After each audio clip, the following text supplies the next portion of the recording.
Welcome to Engaging Ideas, where we bring information and ideas from the academy to the community to help think about real-world questions. Our topic today is maps, or rather the history and evolution of maps, from rudimentary tools for navigation to powerful instruments to convey complex data and help power our information age. Joining me today is Dr. Susan Schulten, professor and former chair of the Department of History at the University of Denver. Professor Schulten is the author of 4 books, including the prize-winning book, Mapping the Nation, History and Cartography in the 19th Century America.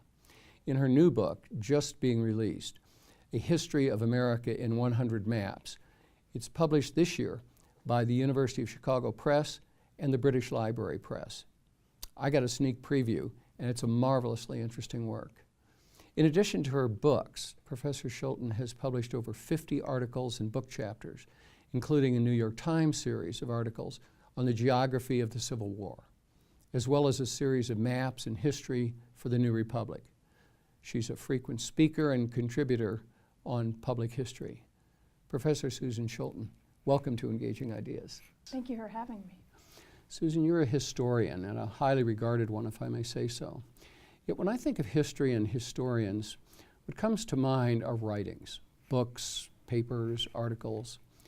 But you're nationally and internationally known for your research bringing cartography and maps into the academic discipline of history. So perhaps we could begin by talking about the early role of maps within the context of American history. What was their purpose and how were they used?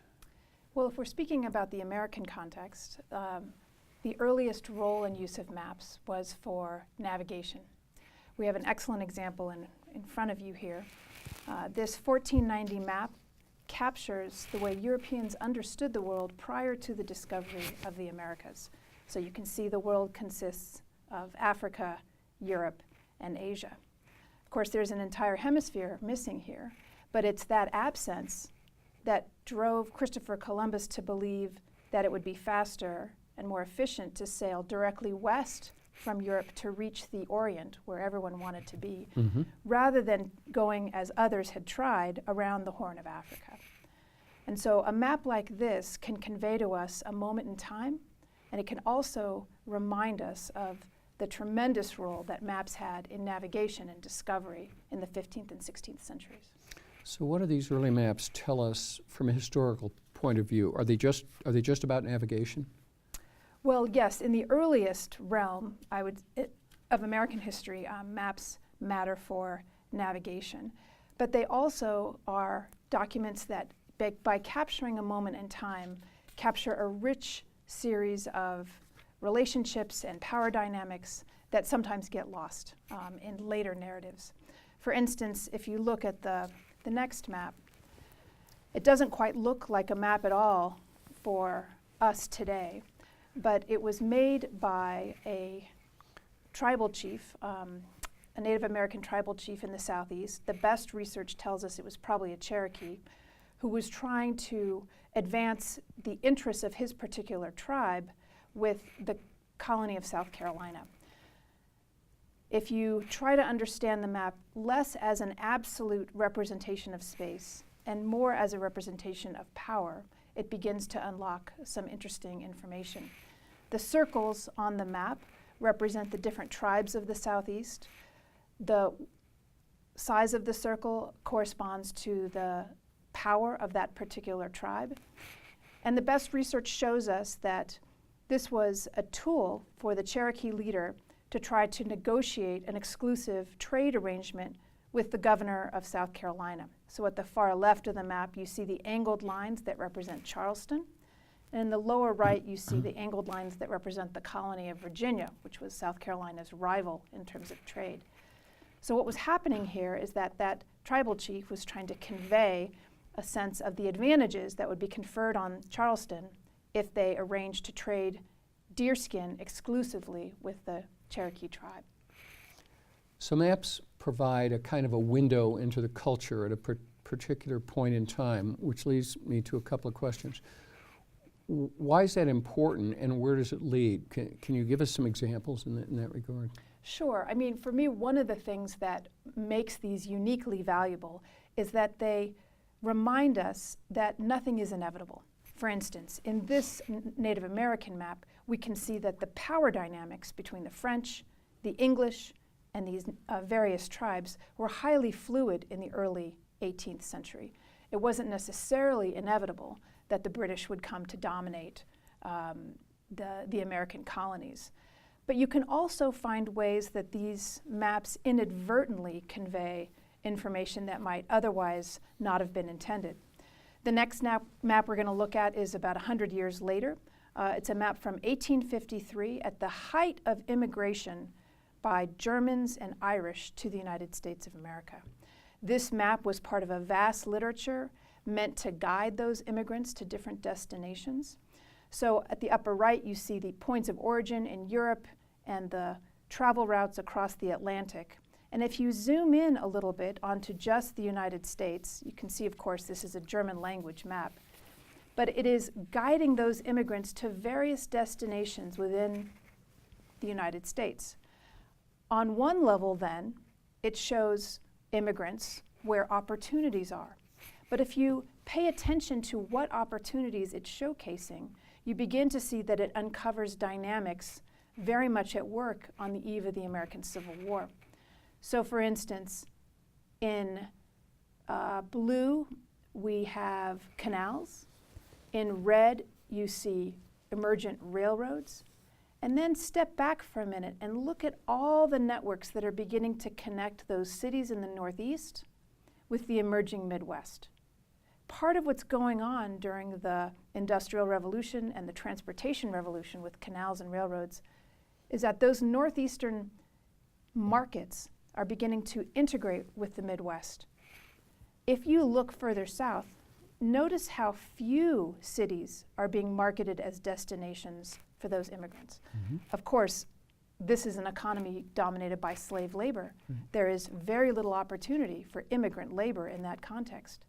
But what the map also shows you is that not only is there not much opportunity, very few urban centers, for instance, notice also how much more stunted the transportation networks are. Look at how isolated the towns within the South are from one another, and even more importantly, how generally cut off they are from that much more integrated North and Midwest. So in other words, while this is trying to convey one piece of information to immigrants, right, marketing destinations, it inadvertently shows us the forces that were differentiating North and South and would ultimately lead to the American Civil War. So maps help shape the world. In real world terms, why is that important? Can you give us some examples of that? Well, for me, the best example of this is yet another 100 years with the American Civil War. So first I want to show you just one of my favorite photographs of President Franklin Roosevelt. It was taken either at the end of 1942 or in early 1943, where he is gazing on a gift he had just been given by the United States Army, an enormous globe. The first thing I want you to notice about the globe is that there's no axis. There's no fixed axis, rather. Instead, it's been put into a giant cradle so that the user, in this case FDR, can freely rotate the globe. That might not seem like much to us today, but you have to understand that Americans in the 1940s were just beginning to reckon with the implications of aviation for a world war. With the advent of aviation, distance is no longer measured in absolute terms, but rather in terms of time. How long does it take to travel?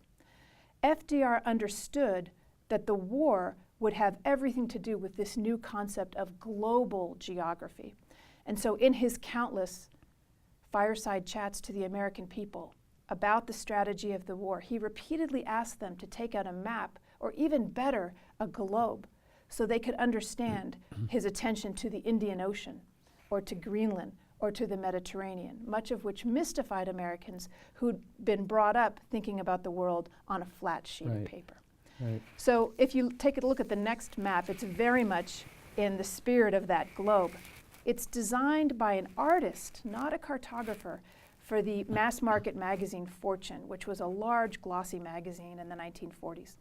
And this man, Richard Eads Harrison, hoped Americans would apprehend their centrality in the war if he reissued the world map centered not on the oceans, but rather on the North Pole, right? He wanted to help Americans understand that the Atlantic and the Pacific were no longer buffers, but rather places that could easily be crossed with aviation and with new technologies. And even more importantly, from a North Polar perspective, even though the southern hemisphere is distorted, it's a worthwhile trade-off because the central arenas of the war were in the northern hemisphere. So the map showed with green lines, with orange lines, the routes of Lend-Lease that had just been passed by Congress. And more importantly, it showed that the United States was central, not peripheral, to this conflict. Well, that's fascinating. And so obviously the role of maps has evolved in significant ways over the last several hundred years. Where do you think this is all going? Is the evolution going to continue? Well, what interests me about this is that I've been engaged with maps pretty intensely for the last 15 years. And increasingly, every map that one sees these days is a map of data rather than a map that simply tries to convey point A to point B. We've seen, with particularly the digital revolution, the radical shift in the way that maps can harvest information.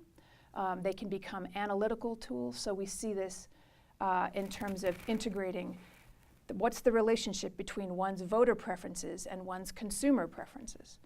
We now not only have red and blue maps, but we have maps that drill down even to the level of precincts, combined with predictive tools, right? That becomes not just a way to record democracy, but also to influence democracy. And you've done some of that work yourself. What is particularly fascinating to me is the way that all of this is premised on a shift that happened in the 19th century, where maps, because of the proliferation of mapping and printing, began to be used not just to identify places and to uncover the last blank spots, if you will, on the map, but as tools to organize data, to uncover patterns, and to analyze problems. It would seem to me, in an information age, that role would just continue to gain importance as a tool to convey knowledge. That's right. I mean, now the list goes on and on. Maps are used for everything from epidemiological purposes to uncover patterns of disease to, like I said, marketing. And of course, there are tremendous rich efforts right now in modeling for things like climate change and to tell us where we'll be in the future. Well, Dr. Susan Schulten, thank you so much for sharing your engaging ideas about the changing role of maps throughout history and your perspective on the future role of graphic information.